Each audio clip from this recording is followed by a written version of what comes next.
Shalom, praise the Lord, puji Tuhan, puji Tuhan.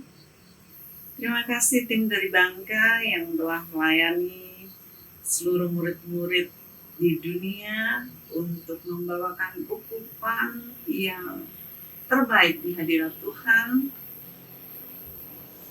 untuk bulan Mei 2024 ini.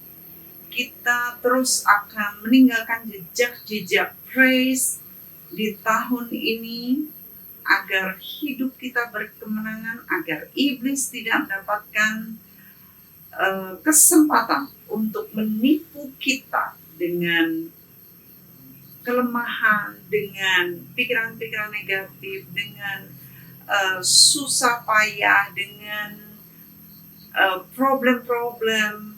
Semuanya itu hanya tipuan belaka. Kalau saudara tahu bahwa saudara sedang ada di medan pertempuran, maka saudara tidak menghiraukan mereka-mereka yang berteriak kepada saudara. Puji Tuhan, doa saya saat ini saudara semuanya dalam keadaan baik, sehat, dalam perlindungan Tuhan, murni hatinya dijagai senantiasa dan menjaga hati kita dalam segala kewaspadaan. Puji Tuhan. Malam hari ini kita akan sharing firman Tuhan, lanjutan dari yang lalu. Yang lalu adalah kita bicara mengenai the second level of the kingdom of God, atau kerajaan surga. Level kedua di langit ketiga, ya. Saya hangatkan sedikit saja bahwa level ini berarti saudara telah melewati iman yang sudah lulus dari pencobaan-pencobaan yang berat, ya, tipu muslihat iblis yang upah saudara itu jauh melebihi dari di Firdaus dan di surga tingkat pertama. Lalu di sini fasilitasnya luar biasa, ya. Saudara punya rumah sendiri, ya. Saudara nggak rumah susun, ya. Lalu di sini ini adalah orang-orang yang sudah menyucikan hatinya, ya, melakukan firman Tuhan dan melakukan tugas mereka di dunia sesuai kehendak Tuhan. Hati mereka sudah di-purified, sanctified, disucikan, dikuduskan, tetapi, ya, masih ada tapinya. Tapi mereka tidak melakukannya dengan hati yang penuh kasih, dengan hati yang penuh sukacita. Masih ada keluhan, masih kurang ucap syukur, terpaksa, ya, belum sampai ke level kasih yang sempurna. Nah, saya mau ingatkan lagi bahwa bagaimana kita bisa melewati semuanya ini. Nanti kita akan jauh bicara lebih tinggi lagi. Tetapi saya mau ingatkan lagi apa yang waktu lalu dijelaskan oleh Dr. Atta, ya. Bagaimana tahapan-tahapan di mana kita bisa nyampe kepada nanti ukuran iman yang sempurna yang Tuhan tetapkan bagi kita. Nah, tahapan-tahapan yang harus kita pelajari selagi kita di dunia ini. Pertama, yuk kita ngevaluasi diri sendiri. Jika kita mengevaluasi diri kita sendiri, maka hukuman tidak akan minta kita, ya, karena kita berbenar. Kedua, Kalau kita tidak mau mengevaluasi diri, maka tentunya Tuhan pakai orang lain untuk nolong kita, untuk mengevaluasi kita. Yang mana seringkali natur manusia, natur kita gak suka kalau dibilang. Sangat disesalkan sekali. Tetapi sebagai murid saya mengharapkan saudara sudah senang, welcome kalau dievaluasi fasilitator saudara, kalau dibilangin sama saudara. Ya, kalau ada orang yang ngomong saudara, itu demi kebaikan saudara. Saudara nggak lihat blind spot saudara mungkin. Atau saudara sudah tahu, tetapi saudara berkata gini, memang aku orangnya kayak gini, dasarnya memang aku kayak gini, suka nggak suka ya udah, lu nggak suka tinggalin gua. Nah, kalau saudara ngomong dasarnya, berarti saudara memang deklarasi saudara tidak mau berubah. Saya tuh orangnya kayak gini, nggak ada orangnya kayak gini, terus menerus. Kita kan dari waktu ke waktu kita berubahlah sesuai dengan akal budimu, ya. Jadi kita menerima firman itu yang menolong untuk kita evaluasi, mirroring, dan kita berubah. Bukannya aku orangnya emang kayak gini kok, nggak bisa, ya.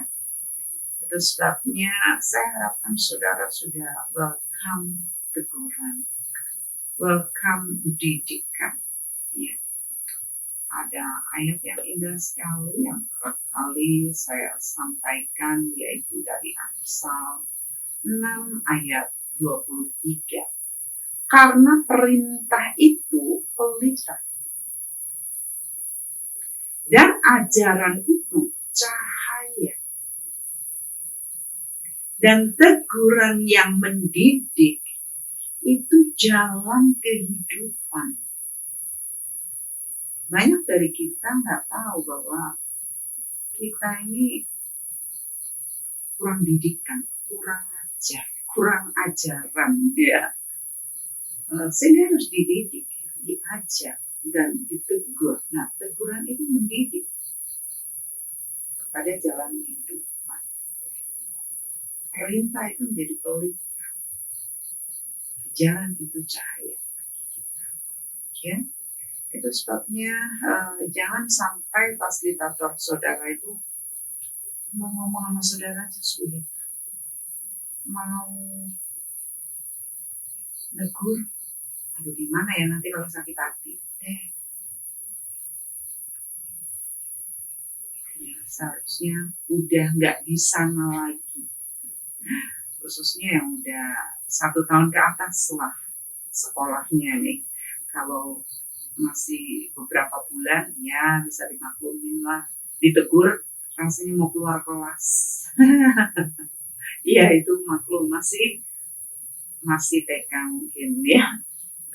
Saya ketawa waktu kami mengadakan KIS. Itu bisa konotasinya beda ya, kami mengadakan KIS. KIS itu Kingdom International Summit di Amerika waktu itu. Jadi murid-murid yang di Amerika dan Eropa kumpul di sana, kami mengadakan KIS, ya. Lalu waktu itu kami sudah ada conference, lalu kami akan mengadakan global review buat semua murid-murid yang akan diutus. Lalu ada road group, lalu mereka itu bilang begini, ada satu kumpulan yang bilang, kami mau ke Hollywood ya, karena apa? Kami mau foto. Jadi belakangnya ada tulisan Hollywood gitu ya. Saya ketawa, saya bingung sendiri gitu ya. Lalu Ibu Atta bilang, maklum. Masih playgroup. Jadi kalau playgroup rupanya mereka masih suka main-main, masih suka foto-foto di belakangnya ada tulisan Hollywood gitu, bangga dikasih tahu keluarganya aku ini ke Hollywood gitu. Oh oke, jadi masih playgroup, ngerti saya. Ya kalau masih di bawah 1 tahun, tetapi kalau di atas 1 tahun, saudara itu masih mau main-main. Bagi saya itu nggak lucu, kayak anak-anak uh, uh, anak dewasa ya. Orang dewasa masih mau main-main boneka itu nggak lucu ya. So itu yang kedua. Lalu kalau saudara masih dievaluasi orang, ditegur sama orang, ditegur fasilitator saudara, saudara nggak mau, maka saudara akan mendapatkan anugerah ganjaran. Ganjaran.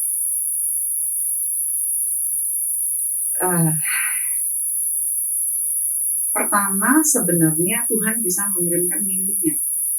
Mimpi lewat orang lain atau pernyataan lewat orang lain. Saya beberapa kali mendapatkan pernyataan, mendapatkan mimpi. Saya belum lama mendapatkan pernyataan.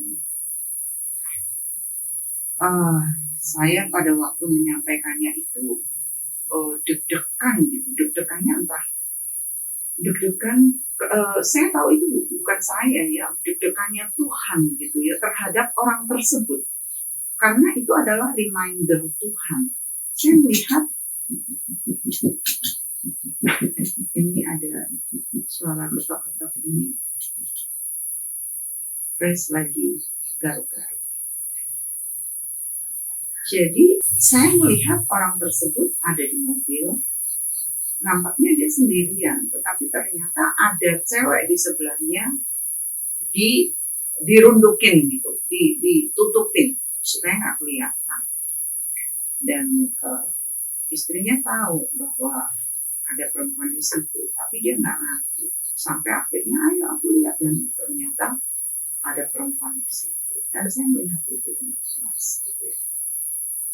Saya waktu menyampaikan itu nangis bersusuran, dan saya juga deg-degan gitu ya. Aduh Tuhan, ini jangan sampai terjadi, jangan sampai, karena ini buat Tuhan bisa terjadi. Ada yang sudah terjadi, dan Tuhan memberikan kepada saya penglihatan yang sangat jelas sekali bagaimana orang itu jatuh dalam dosa.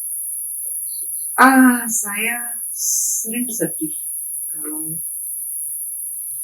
mendapatkan hal ini yang sudah terjadi, itu sedih. Karena walaupun kita sudah bisa minta ampun sama Tuhan atas dosa kita, tetapi dosa itu sendiri menoreh, menyakiti diri kita. Jadi saya tahu bahwa Tuhan titipkan saudara sebagai anak-anak rohani di bawah covering saya, itu sebabnya saya mendoakan saudara setiap hari.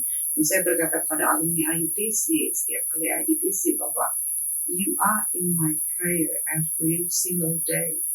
Jadi saat saya mendoakan dan beberapa banyak kali Tuhan memberikan menghubungkan sinyalnya kepada saya, kepada orang itu. Jika orang itu berbuat dosa, maka itu adalah penjagaan Tuhan.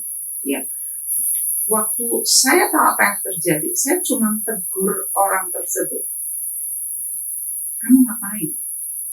Apa yang kamu lakukan? Wah, orang itu udah nangis-nangis. Iya, saya begini, begitu. Iya, saya jatuh dalam dosa. Iya, saya begini. Karena saya melihat di dalam itu. Itu menyedihkan sekali buat saya. Tetapi ya, ayolah nanti lagi, gitu ya. Itu lewat mimpi, lewat peringatan, lewat penglihatan, lewat gambaran, ya. Lalu yang kedua dari ketiga ini ya, ada 2 tahap ya. Tuhan berikan ganjaran. Kalau nggak mau ditegur lewat mimpi, ditegur lewat peringatan, maka Tuhan mendatangkan ganjaran demi kebaikan kita, agar kita dimurnikan.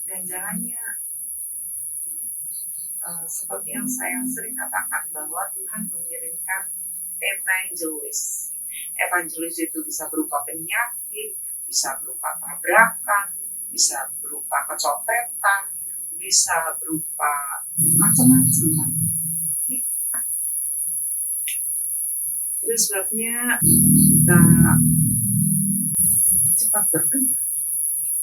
Kalau saudara ditolong oleh fasilitator saudara atau oleh orang lain, saudara jangan keraskan hati, jangan bandel, jangan ngeyel, ya, jangan bertahan di sana karena mereka adalah orang-orang yang dititipkan Tuhan, dikirim Tuhan untuk menolong saudara lepas dari ikatan iblis dan saudara supaya naik ke level yang lebih tinggi. Level alam roh saat ini lebih tinggi, nanti level di surga saudara terima tempat, terima upah, jauh lebih daripada apa yang bisa saudara pikirkan dan bayangkan dan doakan lebih kemuliaan.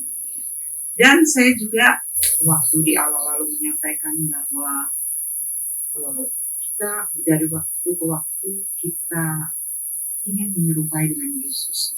Kita memakai pikiran dan perasaan Yesus. Itu sebabnya sinyal kita harus naik. Kita harus sefrekuensi dengan Dia. Walaupun kita di dunia ini, tetapi kita tune dengan Roh Kudus.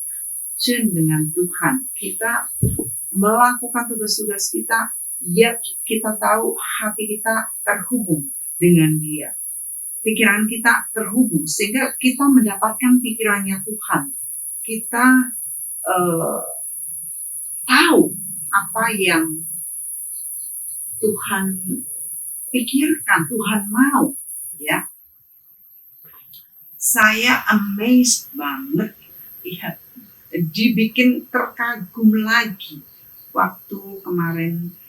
Selama 11 hari kami ada pelayanan kenaikan Tuhan Yesus dan pencurahan Roh Kudus selama 10 hari yang saya beberapa banyak amazed, tetapi yang amazed ini yang simple yet something buat saya, ya. Waktu dalam doa tiba-tiba ada pernyataan dari Tuhan, saya sampaikan. Siapa yang tangannya, jarinya di tangan sebelah kanan, jari tengah, di ujungnya rasanya kapalan gitu, numb, sakit. Ya. Saya ulangi lagi, tangan kanan, jari kanan, tengah, di ujung. Ya sudah, Tuhan sedang sembuhkan. Beberapa banyak orang-orang itu kalau saya begitu nggak ada yang ngaku. Ada yang ngaku, beberapa yang saya pas ngomong itu ada yang anyang-anyangan, ya, dan kencing terus. Terus saya melihat juga ada yang pakai Pampers gitu, ya, Tuhan sedang sembuhkan karena truth gitu, kira-kira itu yang saya rasakan. Dan saya melihat tangan Tuhan ada di sepasang paru-paru begini. Nah, saya tahu Tuhan sedang menyembuhkan paru-paru yang sakit. Dan Tuhan minta agar, jadi saya ngomong, inhale, exhale. Sampai 3 kali. Dan ketiga kalinya, orang itu langsung sembuh paru-parunya. Wow, saya amazed. Dan beberapa banyak. Nah, ini yang saya amazed, salah satunya ini yang jari di tangan itu, nggak ada yang ngaku. Ya, nanti kalau saya temui beberapa orang, hai gimana kalau, iya saya disembuhkan, saya di gini, yang mana? Yang itu waktu itu. Jadi ada yang udah selesai, saya udah selesai mau doa selesai, tiba-tiba ada pernyataan Tuhan lagi. Ini ada yang asma gitu, ya. Satu lagi asma disembuhkan Tuhan gitu. Nah, lalu yang ini baru bersaksi kepada saya, dia bilang, Bu, saya itu berhari-hari jari tengah saya, ujungnya ini sakit berhari-hari. Ya, entah berapa lama saya lupa, ada kesaksiannya. Lalu saya tutup dengan Hansaplast dan tetapi tetap sakit. Tetapi waktu ibu nubuatin begitu, itu saya pegang Tuhan sembuhin dan betul saat itu juga sembuh dan lepas dari time surplus dan sembuh total. Wow, saya tuh amazed sama yang demikian. Ya, Tuhan itu luar biasa. Tuhan kalau kita mau tune dengan Dia, kita sepikiran dan seperasaan dengan Dia, maka kita makin hari makin kenal Dia, kita sefrekuensi dengan Dia, kita tahu hatinya apa yang diinginkannya untuk anak-anaknya, untuk kesembuhan. Ya, hari Minggu baru kemarin setelah ibadah saya udah beberapa hari, beberapa minggu saya diminta untuk datang mendoakan. Mereka tidak minta saya datang, tetapi mereka menyatakan bahwa ibunya sakit dan saya tergerak untuk datang karena menyangkut banyak hal. Rumahnya banyak roh-roh lah, kelihatan nanti pocong lah, tangan lah, nanti anaknya mendengar suara dipanggil-panggil nama lah. Pokoknya banyak lah kejadian itu terjadi di rumah tersebut. Lalu ibunya keluar masuk rumah sakit dan saya bilang saya mau ke sana, tetapi saya belum bisa karena terlalu hektik, sibuk banget dan banyak, sehingga saya misalnya baru minggu kemarin habis ibadah saya sempatkan berlari sedikit keluar kota ya, dan waktu saya doa itu saya bisa tahu rasanya Tuhan. Saya bilang ini mulai panas ya. Iya, dia bilang iya panas. Nah, keluar. Baru sekali itu saya tahu keluarnya lewat keringat. Keluar nih keringat di belakang nih. Keringat keluar, ya hangat begitu. Lalu banyak saya sampaikan dan betul dia bilang iya. Lalu saya bilang ini tiba-tiba air itu kayak muncrat dari rongga mulutnya. Ya, keluar. Bener dia kayak kalau kita makan mangga muda gitu atau mecer gitu ya. Itu air dari mulut itu keluar. Wow, saya bilang Tuhan luar biasa. Dan banyak hal, masih banyak lagi yang saya sampaikan dan amazed banget saya sama Tuhan.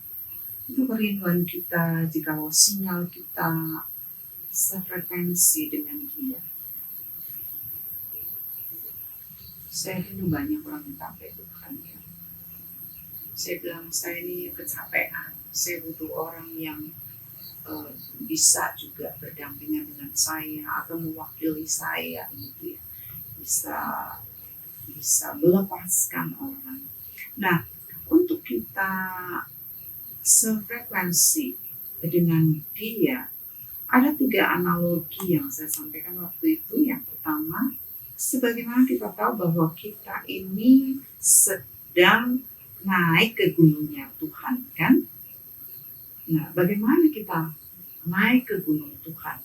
Bagaimana kita mempersiapkan diri hari-hari ini? Saya sudah sampaikan, atau kalau saudara sudah baca buku saya mengenai insanity, maka saya bicara mengenai bagaimana saya naik ke gunung Tuhan waktu saya diminta Tuhan untuk berpuasa.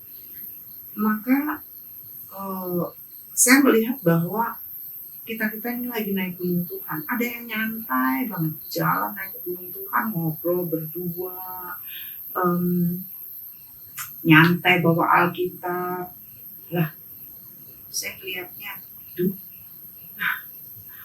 kita, orang Paulus berkata, kita ini berlari sedemikian rupa. Iya. Lalu untuk naik ke gunung Tuhan syarat-syaratnya apa? Kita baca dalam Mazmur 24 ayat 3 sampai 6. Mazmur 24 ayat 3 sampai yang ke-6. Siapakah yang boleh naik ke atas gunung Tuhan? Siapakah yang boleh berdiri di tempatnya yang kudus? Orang yang bersih tangannya dan murni hatinya, yang tidak menyerahkan dirinya kepada penipuan dan yang tidak bersumpah palsu. Dialah yang akan menerima berkat dari Tuhan dan keadilan dari Allah yang menyelamatkan dia. Itulah angkatan orang-orang yang menanyakan dia, yang mencari wajah-Mu, ya Allah Yakub. Selah. Ini adalah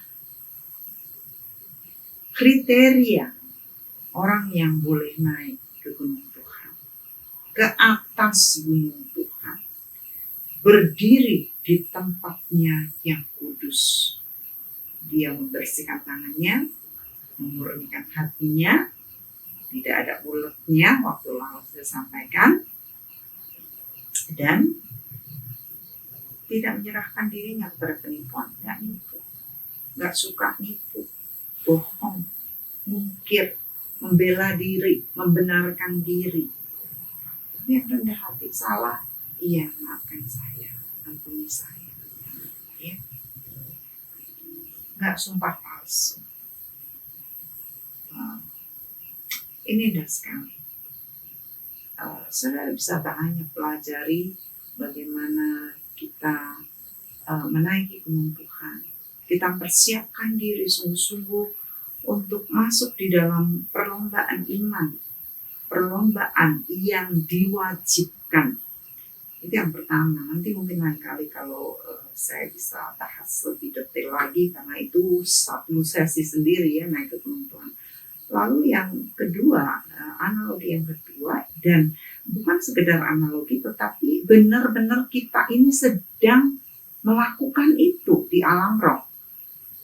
Tetapi di dalam alam nyata nampaknya itu analogi. Kecuali kalau kita naik gunung beneran ya naik gunung. Tetapi sesungguhnya kita sedang menaiki gunung Tuhan. Itu sebabnya ada syarat. Kalau kamu sedang naik itu yang harus kamu persiapkan. Tangannya bersih, hatinya murni, dan sebagainya.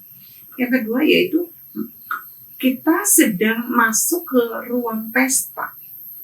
Kita diundang dalam perjamuan kawin. Ya, saya minta ada yang bacakan untuk kita bersama, yaitu dari Matius 22 ayat 8 sampai 14. Matius 22 ayat yang ke-8 sampai ayat yang ke-14. Sesudah itu ia berkata kepada hamba-hambanya, perjamuan kawin telah tersedia, tetapi orang-orang yang diundang tadi tidak layak untuk itu. Sebab itu pergilah ke persimpangan-persimpangan jalan, dan undanglah setiap orang yang kamu jumpai di sana ke perjamuan kawin itu. Maka pergilah hamba-hamba itu, dan mereka mengumpulkan semua orang yang dijumpainya di jalan-jalan, orang-orang jahat dan orang-orang baik, sehingga penuhlah ruangan perjamuan kawin itu dengan tamu.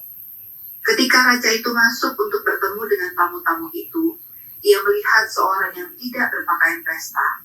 Ia berkata kepadanya, "Hai saudara, bagaimana engkau masuk kemari dengan tidak mengenakan pakaian pesta?" Tetapi orang itu diam saja. Lalu kata raja itu kepada hamba-hambanya, "Ikatlah kaki dan tangannya, dan campakkanlah orang itu ke dalam kegelapan yang paling gelap. Di sanalah akan terdapat ratap dan kertak gigi. Sebab banyak yang dipanggil, tetapi sedikit yang dipilih." Terima kasih. Ini amazing banget, karena apa? Kita ini diundang untuk masuk ke perjamuan pesta. Perjamuan kawin. Nantinya ada perjamuan kawin anak domba. Dan kita ini sedang mempersiapkan diri kita mengenakan pakaian pesta, dan kita mempersiapkan juga minyak. Ya, 10 gadis yang akan masuk diundang ke perjamuan pesta. Jadi untuk masuk ke pesta perkawinan, tentunya kita tidak berpakaian sembrono. Pertama, kita menghargai pengundangnya, menghargai pengantinnya, dan kedua, kita menghargai diri sendiri. Kita menunjukkan diri kita layak sedang datang di ruang pesta, ruang perjamuan. Ya. Nah, di sini ada seorang hamba yang tidak mengenakan pakaian pesta. Dia seenaknya, lalu ketika pengundang itu, raja itu masuk, dia melihat para tamu undangan, ya. Lalu di situ dia lihat, loh, saudara kok tidak pakai baju pesta? Dia diam saja. Tuh, ini kan orang-orang di jalan-jalan, ya. Mungkin ada saudara bisa beralasan, ini kan orang di jalan-jalan. Kalau nggak pakai baju pesta ya layak lah. Tetapi ketahuilah, hanya satu ini contohnya ya, hanya satu ini loh. Lainnya juga lagi di jalan-jalan, mana pakai baju pesta. Ya. Nah, disinilah kita tahu bahwa baju pesta itu kalau dikaitkan dengan kita-kita sebagai orang-orang yang sedang mempersiapkan masuk ke pesta perjamuan adalah baju itu, pakaian itu adalah pakaian kebenaran. Sudah disiapkan. Kita sudah dipersiapkan semuanya, hanya kita tinggal mengenakannya. Itu sebabnya dari waktu ke waktu kita mendengarkan firman, maka firman itu yang adalah kebenaran kita kenakan. Baju kita makin putih, makin putih, makin putih. Belum bersinar, tapi nanti lama-lama jika kita mengenakannya, kita makin putih. Kalau orang beralasan, maka sulit sekali. Ya. Saya beberapa waktu yang lalu itu menyampaikan, saya dengar dan menyampaikan sama-sama mengenai janda yang memberikan makanan terakhirnya kepada seorang nabi. Nah, itu kan untuk memberikan itu kan sulit, ya. Nah, lalu seseorang datang kepada saya, Mac, bagaimana kalau memang orang itu keadaannya seperti Nabi Elia? Firman-nya ini tentang janda. Kamu memberikan apa yang kamu miliki terakhir, maka Tuhan akan berkati kamu. Tetapi dia mencari membenarkan diri, mencari ayat lain untuk counter supaya dia tidak melakukan firman. Nah, ini seperti ini. Sudah tahu ada pakaian harus dikenakan, tetapi dia nggak mau kenakan, dia pakai pakaian lama dia, pakaian kotor itu, bukan pakaian pesta. Maka firman yang mengatakan bahwa, saudara, bagaimana kau masuk kemari dengan tidak mengenakan pakaian pesta? Orang itu diam aja, karena dia tidak mau mengenakannya. Itu contohnya ya, dia tidak mau mengenakannya. Dia beralasan, dia membenarkan diri. Ya udah.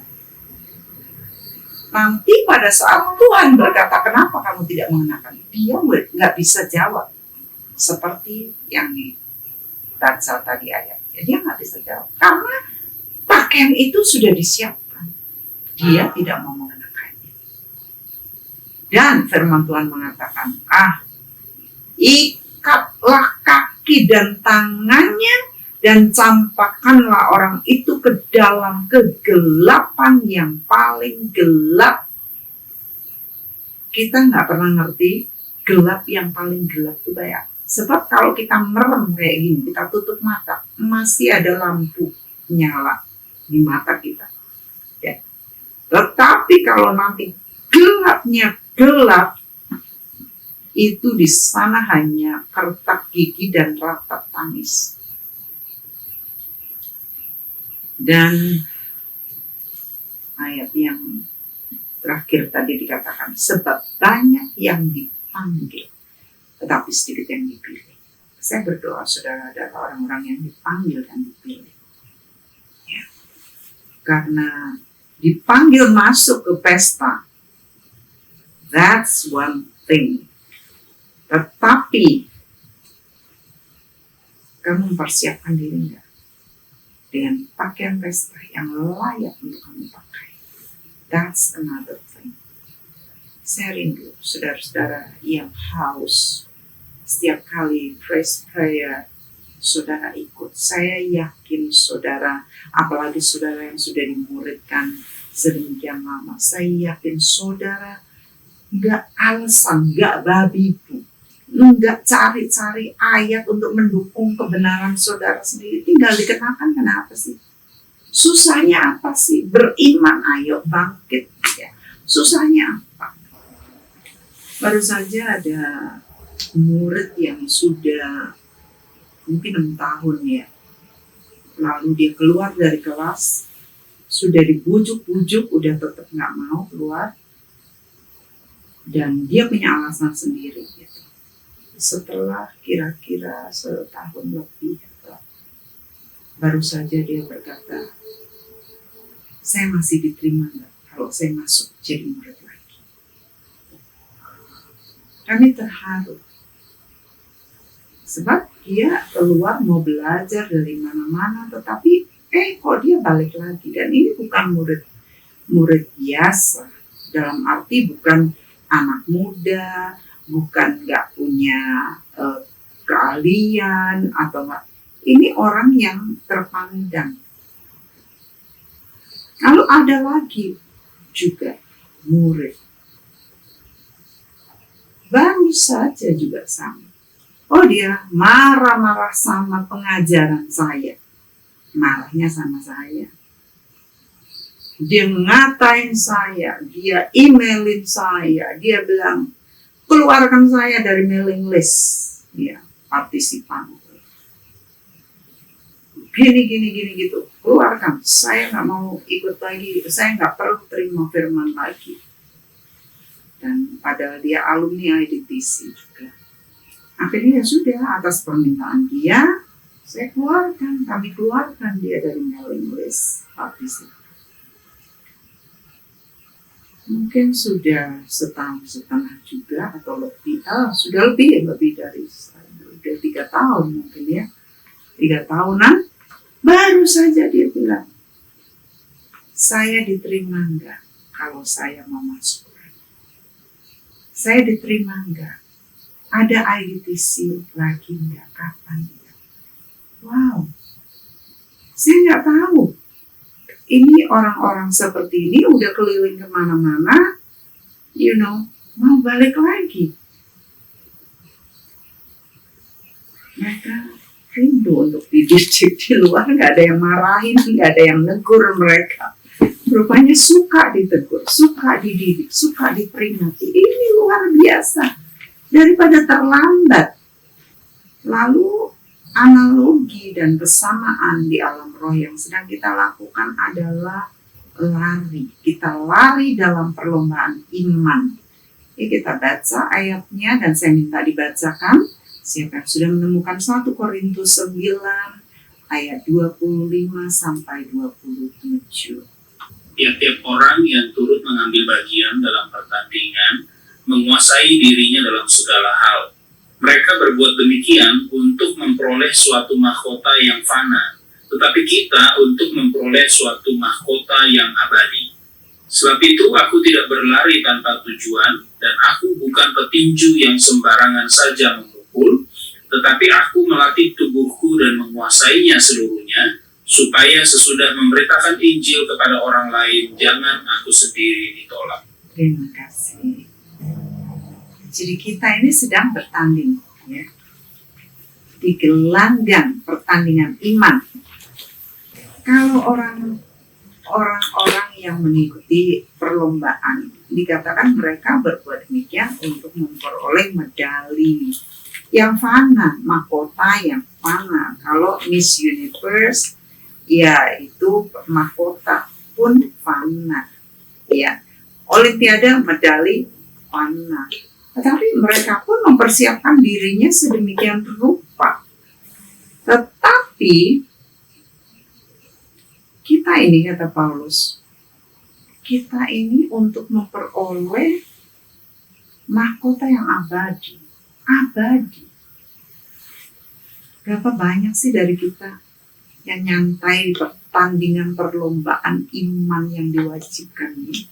Ya, saya salah satunya yang kadang-kadang nyantai. Nanti ketinggal lagi, lari ketemu sama ngos-ngosan, sampai sakit-sakit.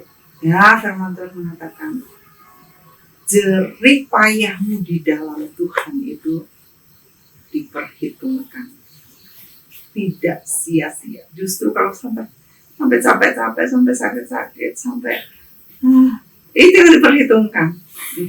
Rasul Paulus ini dia melatih tubuhnya, menguasai seluruhnya. Kita belajar untuk melatih tubuh kita, menguasai satu persatu. Saudara diajarin di pemuridan satu persatu. Pertama, nanti perkataan saudara, ada perkataan-perkataan yang perlu dikerat-kerat. Ya salah lagi, nggak apa-apa, ya. Berucut lagi, seenaknya lagi, ya. Dan sebagainya. Nanti belum hati, yang menguasai hati, seluruhnya itu bagiannya banyak banget. Pikiran kita nyelonong, enggak. Tangan kita scrolling apa, mata kita ngelihat apa, telinga kita suka dengar apa, ya, jari kita suka nunjuk apa, gitu ya. Jadi itu nantinya saudara akan diajarin atau sudah terus-menerus berlangsung diajarin sebagai olahragawan, ya, pelari, sebagai petanding. Saudara menguasai diri seluruhnya supaya jangan sampai ditolak. Lalu Ibrani 12 ayat 1 sampai 11 ini terlalu banyak, ya, tetapi kita akan baca sampai 3 aja, ya. Silakan baca 3 atau apa yang nanti terakhir tahta Allah, ayat 1 sampai 3 mungkin. Ya. Karena kita mempunyai banyak saksi bagaikan awan yang mengelilingi kita, marilah kita menanggalkan semua beban dan dosa yang begitu merintangi kita, dan berlomba dengan tekun dalam perlombaan yang diwajibkan bagi kita. Marilah kita melakukannya dengan mata yang tertuju kepada Yesus, yang memimpin kita dalam iman dan yang membawa iman kita kepada kesempurnaan, yang dengan mengabaikan kehinaan tekun memikul salib dan sukacita yang disediakan bagi Dia yang sekarang duduk di sebelah kanan tahta Allah. Ya. 3. Ingatlah selalu akan Dia yang tekun menanggung bantahan yang sehebat itu terhadap dirinya dari pihak orang-orang berdosa, supaya jangan kamu menjadi lemah dan putus asa. Amin. Saudara, jadi dalam pertandingan iman ini kita ini dikelilingi oleh orang-orang kudus, oleh mereka-mereka keluarga-keluarga kita yang sudah mendahului kita, ya. Mereka adalah saksi-saksi awal. Mereka memperhatikan kita. Ya, nggak tiap hari mereka boleh melihat kita, tetapi ada portal di surga yang mereka suatu waktu di hari-hari tertentu mereka akan melihat dan cheering on us, come on, run, gitu ya. Dan mereka bisa mendoakan kita. Kita dikelilingi oleh mereka, dan juga mata kita harus tertuju kepada Yesus, pemimpin iman kita, yang membawa kita kepada kesempurnaan. Dan dikatakan di sini bahwa ingatlah selalu akan Dia ketika kita melewati berbagai halangan rintangan di dalam perlombaan iman, di dalam kita naik ke gunung Tuhan, dalam persiapkan kita memakai baju jubah putih, maka kita ini senantiasa fokus kepada Yesus yang dengan tekun menanggung segala bantahan yang hebat terhadap dirinya dari orang-orang berdosa, supaya kita jangan memakan putus asa. Gak seberapa. Nanti saya akan ngomong tentang ini, apa yang kita harus lakukan lebih lagi, ya. Itu sebabnya dengan baju kotor yang mungkin masih kita pakai, ada stains di baju, di jubah kita terus memutihkan pakaian kita. Kita memakai jubah pengajaran, apa yang diajarkan kepada kita, ya, dengan semua yang kita tahu bahwa itu akan nolong kita untuk kita masuk ke ruang pesta, maka kita tidak akan goyah di dalam perjalanan kita. Well, okay, sekarang kita masuki the third kingdom of heaven, ya. Tingkat ketiga dari langit ketiga. Ini adalah tempat bagi mereka-mereka yang sudah disebut mempelai Kristus dan anak-anak Allah yang benar. Mereka akan sharing kasih dengan Tuhan selamanya. Mereka-mereka ini yang ada di level ketiga adalah mereka yang memancarkan hatinya Tuhan dan yang telah menyucikan diri mereka secara komplit, membuang semua berbagai macam kejahatan. Tentunya ketiga itu lebih tinggi dari yang kedua, ya. Ini adalah tempat yang rumah-rumahnya itu lebih indah, lebih brilliant dari rumah-rumah yang ada di tingkat kedua, di bawahnya. Disinilah saudara-saudara nanti akan dilayani oleh malaikat masing-masing. Ya, saudara punya pelayan pribadi, ya. Kalau di paradise, ya, di Firdaus itu kadang-kadang malaikatnya nolong anak-anak Tuhan, ya, tetapi tidak melayani secara pribadi sebagai tuan mereka. Tetapi di sini ini orang-orang dilayani sebagai tuan. Jadi mereka itu seperti asisten pembantunya saudara yang sudah mencapai ini. Kenapa mereka melayani sedemikian rupa?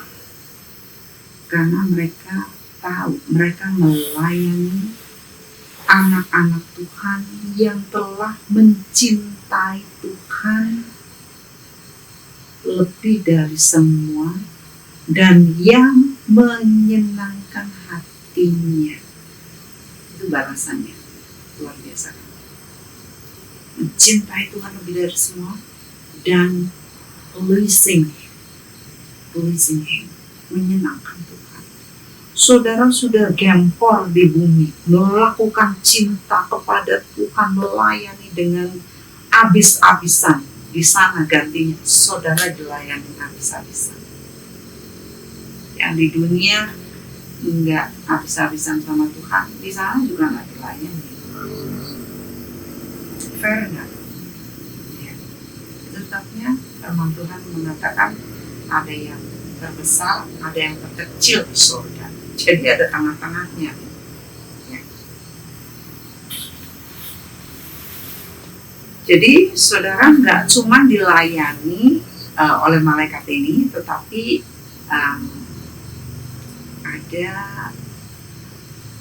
ada pelayan khusus yang nolong bersihin saudara punya rumah kayak OB gitu ya, OB oke gitu ya, yang apa ya, nganter, bantuin orang-orang yang akan datang ke rumah saudara ya. Pelayan-pelayan yang luar biasa ini akan melayani saudara di rumah-rumah saudara. Kalau yang di second heaven, yang di bawahnya itu, mereka bisa punya rumah yang satu ya, lalu mereka pingin rumahnya kayak apa gitu ya, diisi apa gitu ya. Di bawahnya lagi kan yang kayak apartemen itu kan nggak bisa milih tempatnya segitu ya terbatas gitu ya. Nah, tetapi di sini mereka punya fasilitas sesuai dengan keinginan mereka. Kita baca dulu Wahyu 2 ayat 10. Yang saya bacakan, Wahyu 2 ayat 10, demikian bunyinya, jangan takut terhadap apa yang harus engkau derita. Sesungguhnya iblis akan melemparkan beberapa orang dari antaramu ke dalam penjara supaya kamu dicobai, dan kamu akan beroleh kesusahan selama 10 hari. Hendaklah engkau setia sampai mati, dan aku akan mengaruniakan kepadamu mahkota kehidupan. Amin. Terima kasih. Jadi ini adalah contoh bagaimana seseorang yang setia kepada Tuhan sampai mati dicobai dengan kesusahan yang sangat besar, tapi mereka setia sampai mati dan dikaruniakan kepadanya mahkota kehidupan. Di sini ada mahkota kehidupan yang diberikan kepada dia. Mereka yang tidak takut kehilangan nyawanya, karena disitulah Tuhan akan memberikan kehidupan kepada dia. Dan dia akan memperoleh anugerah untuk masuk dan menempati surga tingkat ketiga, di level di langit ketiga. Jadi rumah-rumah di sini multi-story buildings, ya, elegan sekali, size-nya besar sekali, sangat beautiful, decorated, ya, bahkan konglomerat di dunia pun seperti Bill Gates yang rumahnya ada akuariumnya gede sekali, kayak di bawah rumahnya di bawah laut gitu, nggak bisa menyamai. Di sini juga ada berbagai macam batu-batuan yang indah-indah, permata-permata. Juga mereka diberikan hewan-hewan yang mereka cintai. Ada burung yang cantik sekali, burung yang intelijen, ya, lebih dari burung-burung dan binatang-binatang, anjing-anjing dan sebagainya yang di Firdaus atau di First Kingdom atau Second Kingdom.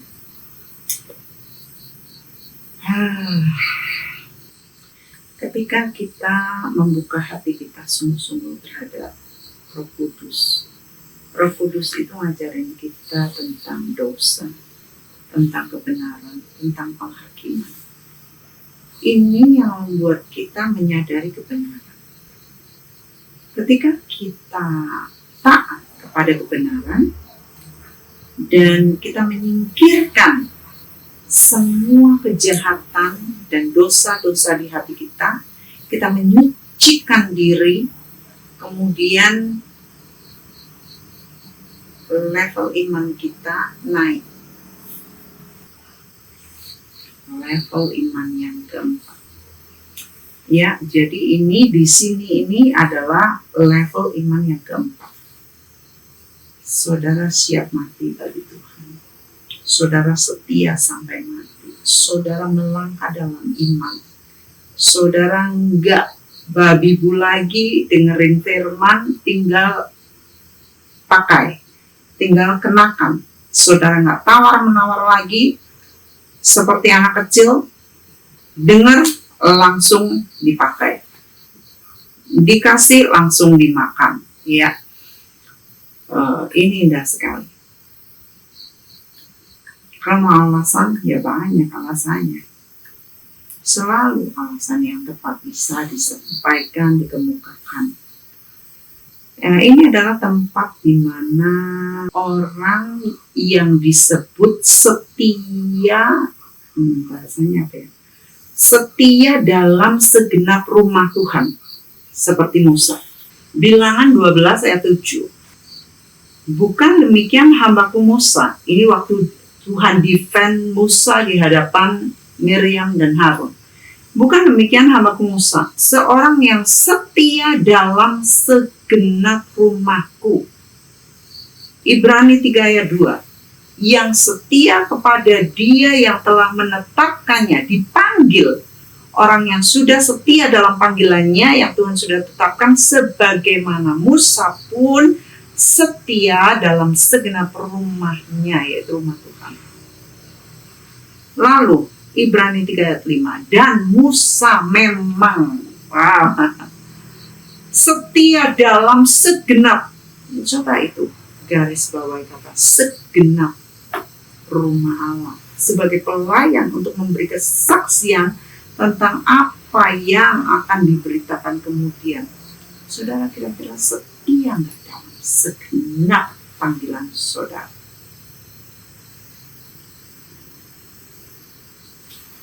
Ini level tinggi loh, adalah level di mana seseorang siap menjadi martir.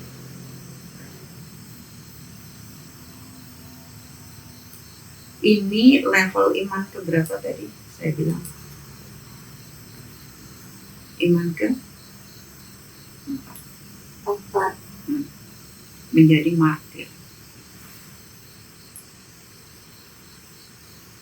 Wah, kita belum sampai di hadapan ke sana ya. Tapi mungkin ada yang sudah